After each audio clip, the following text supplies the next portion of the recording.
Everybody, welcome. It's the end of August 2019. It's Al Williamson here, and we're going to cover today how to unlock your short-term rental fortune.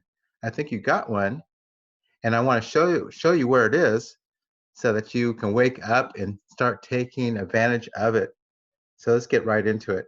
Now, did you know that 36% of the people traveling in the United States are staying for 1 to 6 months?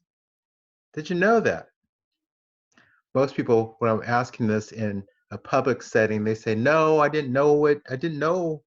And I say, well, guess who knows about it? These guys know about it.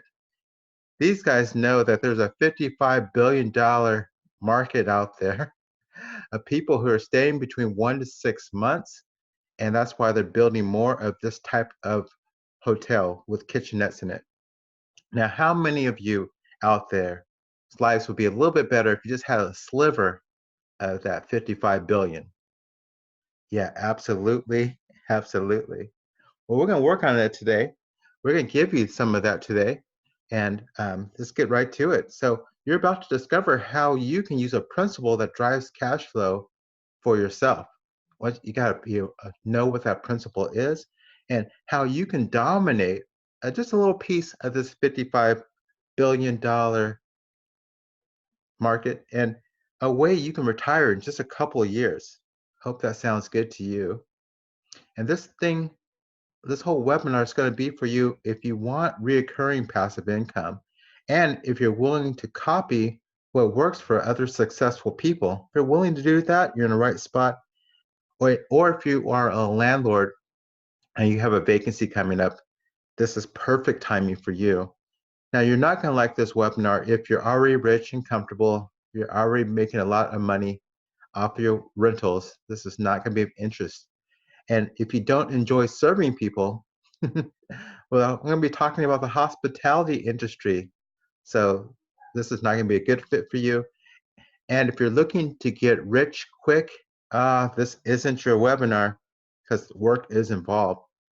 So who am I? I'm Al Williamson. I'm usually up on stages talking to audiences and being interviewed on discussion panels, talking about other ways landlords and rental property owners can increase their income without raising rents on their tenants. There's other ways of doing that. Here's me. I'm on a national scene. I'm getting out there. I'm becoming known. I have 19 short-term rentals throughout Sacramento, so I'm pretty qualified. And I've trained over 700 people on how to get into this short-term extended stay version of Airbnb. Some people call me the father of the extended stay Airbnb. Now here's the status of what's going on in the industry. Let's let the blue bar be what's going on with the JW Marriott. Now they've been around since the 60s, and they are a very well established brand. Most people would consider if you're staying at a Marriott, you're staying at a very high quality place. Now they have 1.1 million rooms under management per night. That's how much activity they're doing, and they are in 101 countries. So they're very well respected. They even got into China. Now Airbnb has been around 10 years, a little bit, about 11 years now, and they have 2.3 million rooms under management per night, twice as many as the JW Marriott, and they are in 191 countries. So they have more penetration in countries, and they're doing twice the volume of the Marriott. So it is a major force. They are a huge factor that determines what's going on in the hospitality industry. Now, what's interesting is how did this Airbnb grow so fast? Well, it's based on this principle is that employees get degrees and certificates so that they can get promoted, but employers or entrepreneurs, they go get coaches. That's how they're able to get that level of expertise in a short amount of time. They go seek out people who've done that, who've grown businesses. And that's what the owners of Airbnb did. They went and got some good coaching, and they were able to grow so fast and so profitably. Now, the problem is with the whole Airbnb and short-term rental platform is that it's easy to make a very large gross income, but it's hard to make a large passive net income.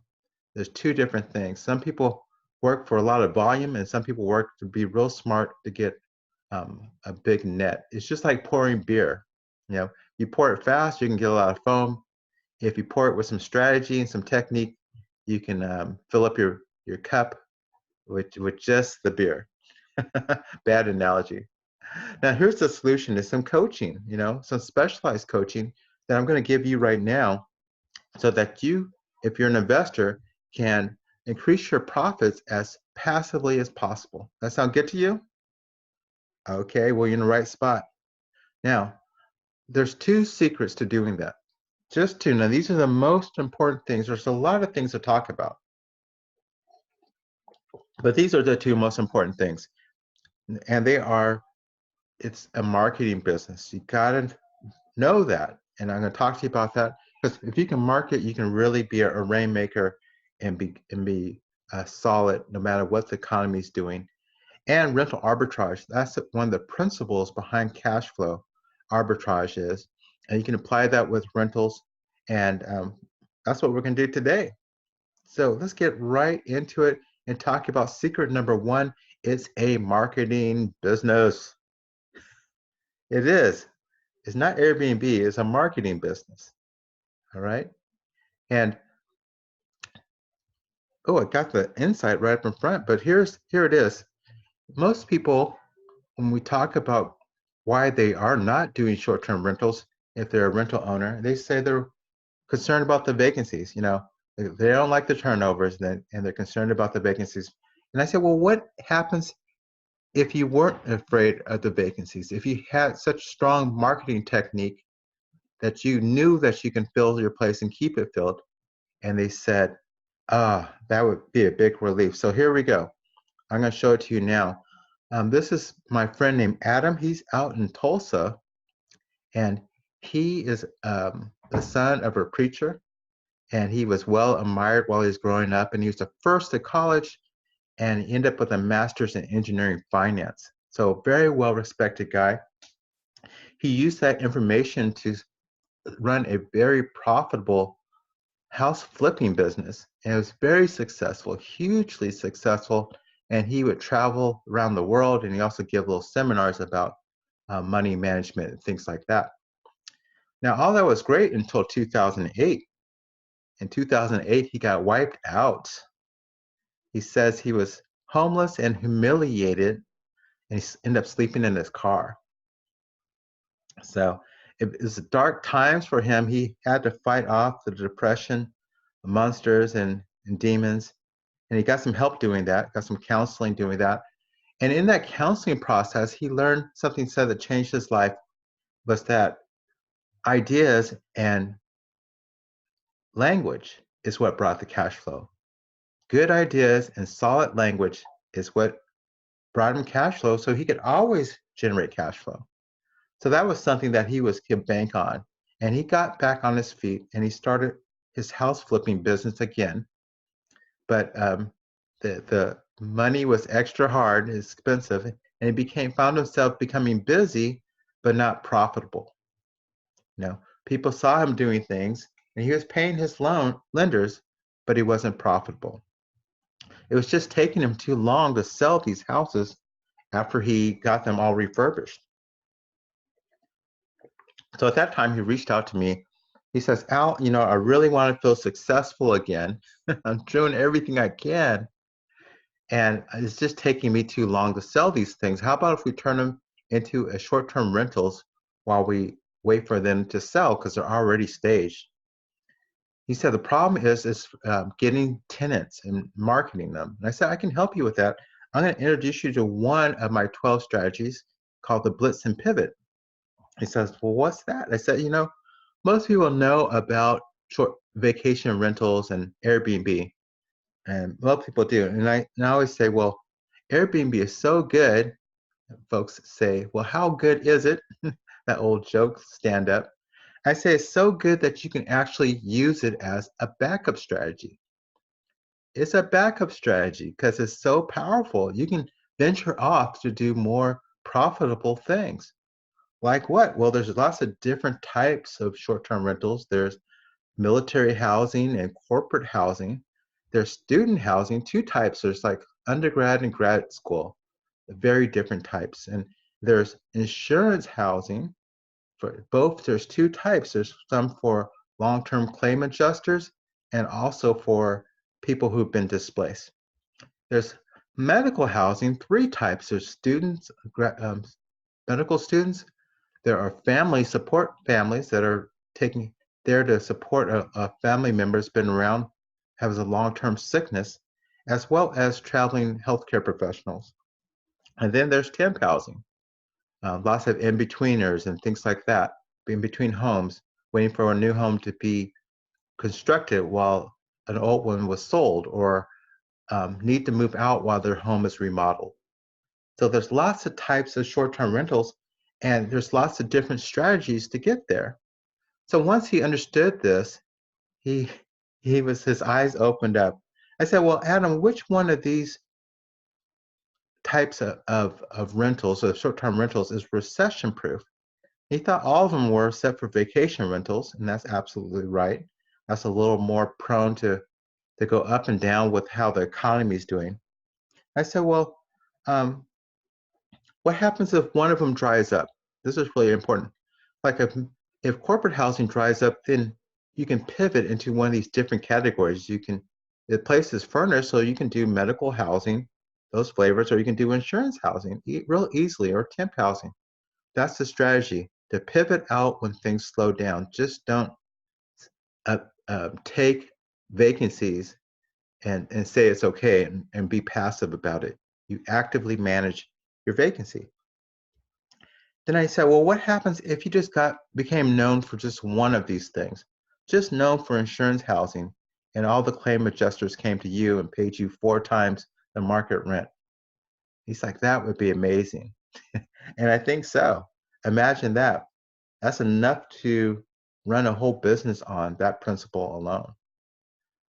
So he liked the blitz and pivot, and he started marketing, and he was able to pay his bills, his holding costs, and make an extra $700 net income after expenses.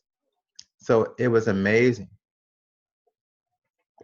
So much so that he realized that flipping homes was a job, and he really wanted passive income.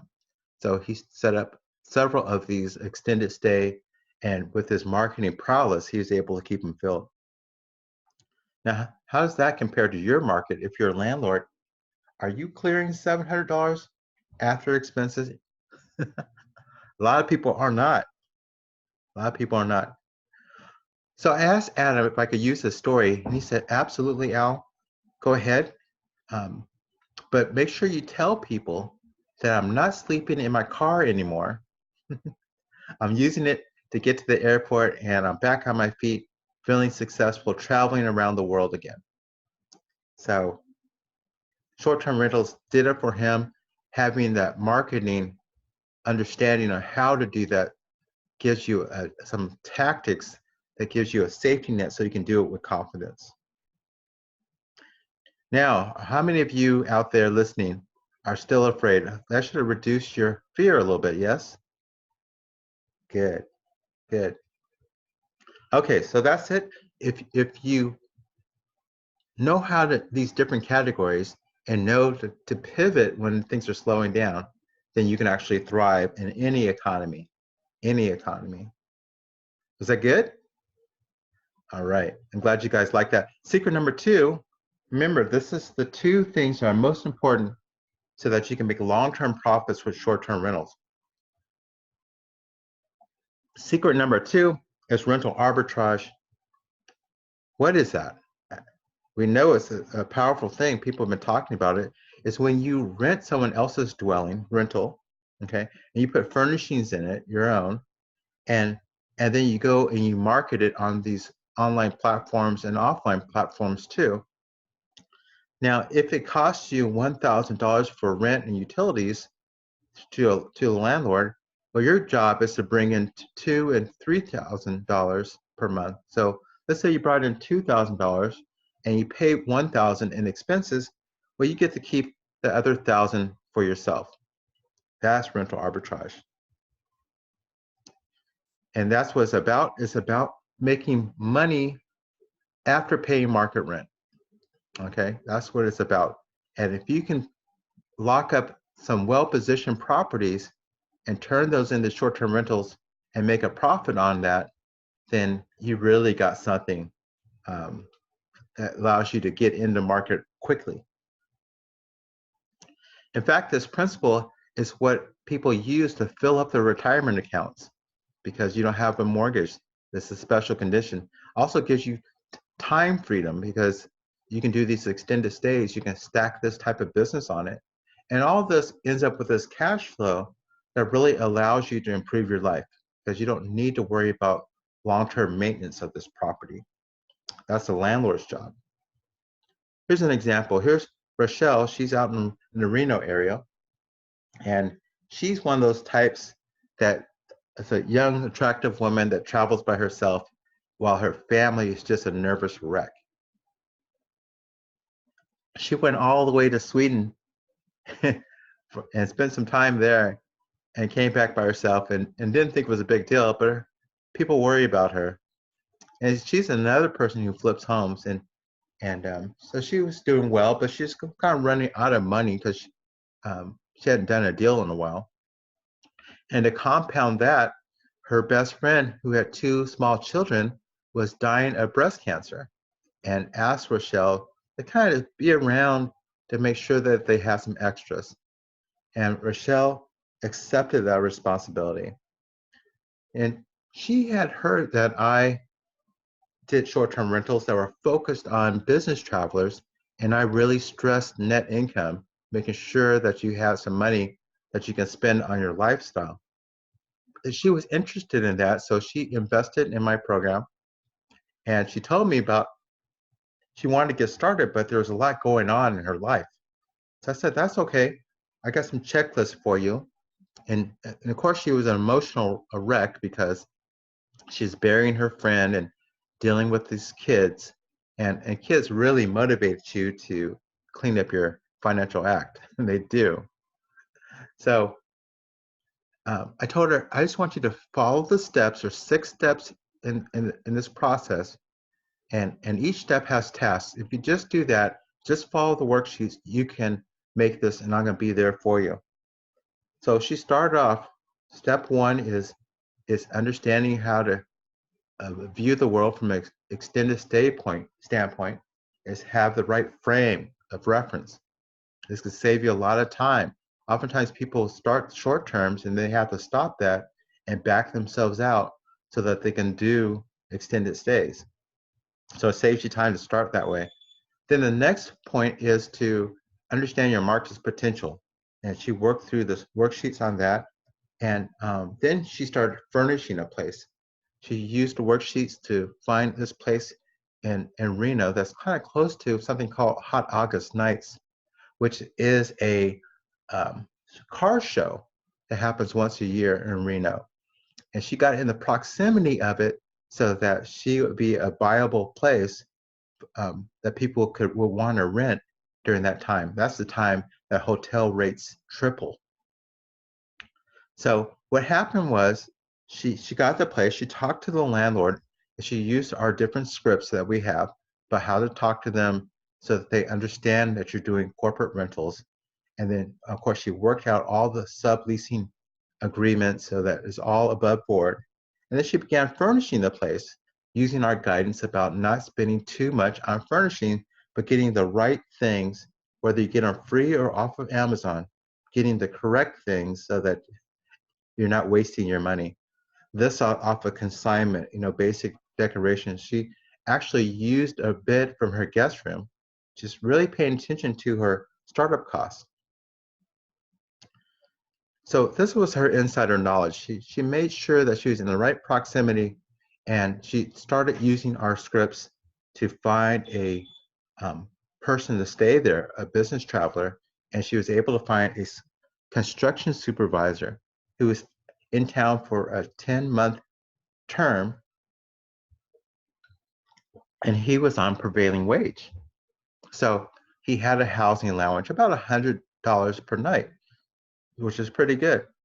So using that information, she said, you can absolutely stay here. We'd love to have you, but you need to move out during hot August nights so that we can accommodate those folks. And the supervisor realized that if he moved out, then he's going to pay triple the cost somewhere else. So he struck a deal with her that he would pay her a little extra every month so that he didn't have to move out. So they agreed on that. And that's how, after expenses, she walks away with $900 per month. And now she's got money to help out with the kids. So here's the breakdown of it. So the client pays her $2,100 each month, and he's happy because he has a housing allowance and he's not spending it all. He's on prevailing wage. She pays the landlord $850, his normal rent, and the landlord is really happy about that because the place looks great and she's right on time with the money. Then there's some utilities and Wi-Fi and a little bit of tenant insurance that she has, $350. And that leaves her a net income of $900, like we talked about. But what's amazing about that is, look at this. Who's making the most amount of money? Like the landlord's charging $850, but out of that, he's at least half of that goes to insurance and taxes, and maybe even more of it goes to his mortgage payment. So if you look from the landlord's perspective, just say he actually has $400 after expenses, but he could be making that $900 that Rochelle's doing on top of that.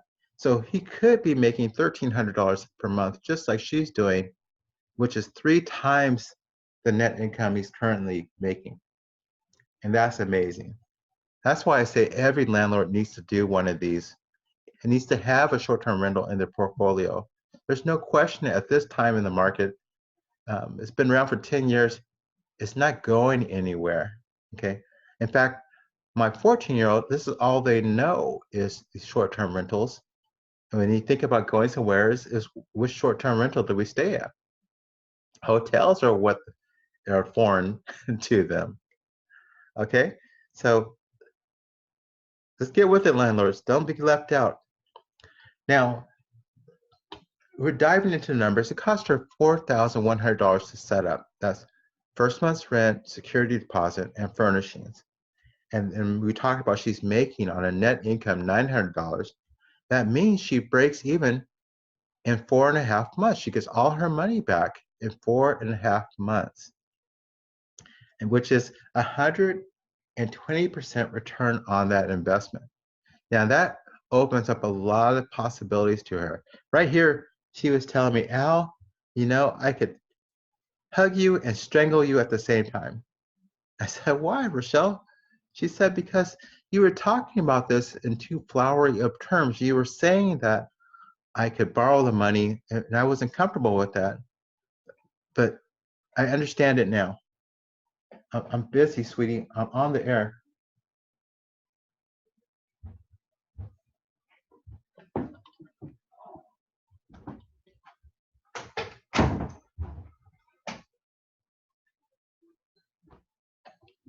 So she said he could strangle you at the same time.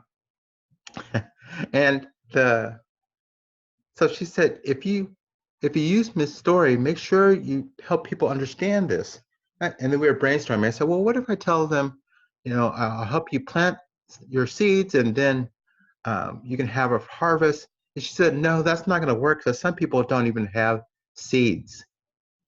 I said, well, okay, we'll say, how about you say you're going to help them get the seeds so that they can plant it and have a harvest. I said, yeah, that's right, because someone else's harvest, you can use that and for a few of their seeds and then give them those seeds right back. And she thought that was good. So I got a solution for you in a little bit. But I want you to walk away understanding that you absolutely can afford this. Everybody can. You don't need money, you just need the courage. And you don't even need the courage because you can borrow some of mine. I'll walk you right through it. The question is, how many of these can you do, especially if you're not using your own money to get it set up, if you're using someone else's seeds? At this point, most people say, oh, they can use a lot. You can do lots of these because you don't need your own seat. So those are the two secrets how to get that spread and how to make money on top of what a traditional landlord does. So you can absolutely, if you're a traditional landlord, you can make twice as much. So you can sell half your portfolio and still make the same net income. Or you can, with what you have, you can make twice as much by changing how you operate. So anybody have any questions? Let me see who's here, who's got questions. All right.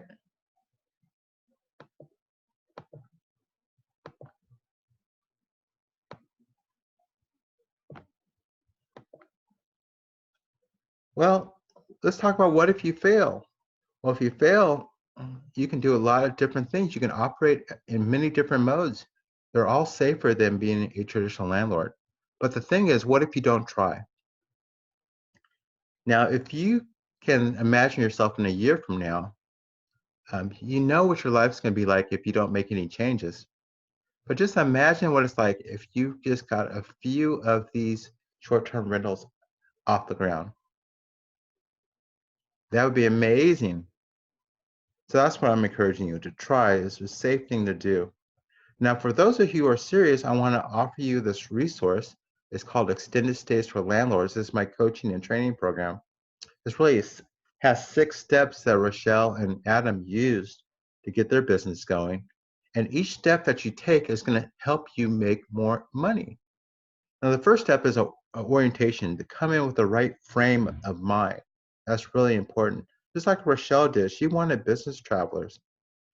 And there's really 2 groups of people that use short-term rentals. There are the tourists and the travelers. And the tourists are the ones that have all the issues and all the horror stories. So I say don't even focus on tourists, just business travelers. So that's going to make you a lot of money just with that point of view. The next step is you discover your market's potential. And that's why I encourage people to look at hotels for that. Step 3 is you furnish the place. And this is really important that you don't spend 2 years worth of income on furnishing the place. You want to break even quickly. And I give you a checklist so that you can quickly do that while you are in line at groceries. You can buy all your furnishings from your smartphone if you use this checklist. Okay. Not only do I tell you what to get, I tell you why I recommend it. So it's really valuable. So again, you want to furnish your rental wisely. That's step number 3. Step 4 is you got to know how to market. This is what we're sharing with Adam. Is if you know these categories, you can blitz and pivot into them. And again, that's just one of the 12 different strategies. So if you're armed with lots of strategies on marketing, you're not fearful, and you can do this type. You can operate in this universe. So marketing, step number 4, is very important. Once you have that, you can be fearless. And step 5 is to transition. A lot of people don't do this. They get a short-term rental up and going, and they make so much money they never transition. And that's the difference between having a job and owning a business, a system that works for you. That's why I recommend moving to extended stays and using a checklist just like this, where you can has a countdown. I teach folks how to count down the remaining days, and each day towards the expiration of that lease triggers a new marketing activity, so that there's always a replacement tenant for you when that lease is up. And that's how you get involved with travel and nurses, like I was sharing with Jay. And you show them how to furnish the place correctly, furnishing checklist, how to market correctly, and know what they can afford, so that you can price yourself correctly. That's why all those steps lead to that. So overview and discover your potential, and you furnish the place correctly, just like we we're talking about, and with the right marketing, and then you make the transition from a job to a business, and then you can start doing rental arbitrage at will. You can grow that business. And I'll give you a module with the scripts to say, so you know exactly the language to use. Like Adam says, it takes both language and ideas to make cash flow. So I'm giving you both. exactly what to say. So if you're an introvert, you can do this. Worksheets to make sure that you don't overpay for a place and that you don't overprice yourself. You got to get the right situation. People ask me what type of rental is the best, and I say it's really the conditions are the best. You find the right conditions, and the worksheets help you do that so that you don't get yourself a debt, and the checklist for all that. So there you go, 6 steps. The value of that is $1,597. Absolutely, you should make that back in a month. You should make that back in 1 to 2 months of profit. Now, to ensure you're successful, I have the first bonus is coaching. I make sure I'm here for you on this journey. And the next one is unlimited email support. So you don't have to feel squeamish about reaching out to me. I don't sub that out. I do group coaching through Facebook and through a conversation once a month. The third bonus is ninja training, which is whatever your weekend, whatever you're worried about, we're going to spend time one-on-one talking about that to get you over that. If you need help fundraising, if you need help marketing, I'm personally going to help you with that. Okay. And then the next part of it is what I promised Rochelle is going to help you get the seeds so that you can plant them so that you can get a harvest. So I'm actually putting together your own Shark Tank pitch, and then I'm going to lead you through it on September 4th, 16th. Okay. On September 16th, we're going to lead you through it. So you want to get involved with that. Now, the real value of that is $3,000. So there you go. The 6 steps system is all you need. Each step you take is to increase your income. 3 bonuses to make sure you get there. It's a $9,997 value. And I'm going to give you a 30 days to look it all over. But I'm only going to charge you $997. Okay? You can get it at extendedstaylandlord.com. That's where you go to get it. And when you go to extendedstaylandlord.com, you're going to see this. You click on the enroll in the course, or you can scroll down and read the curriculum. It's all about the 6 steps. And then it's going to give you 2 different options. Just click the action taker option. And it's going to give you 30 days to look it over. extendedstaylandlord.com. I'm looking forward to helping you. Reach out to me if you have any questions. I'll be at al@leadinglandlord.com. Okay, looking forward to talking with you.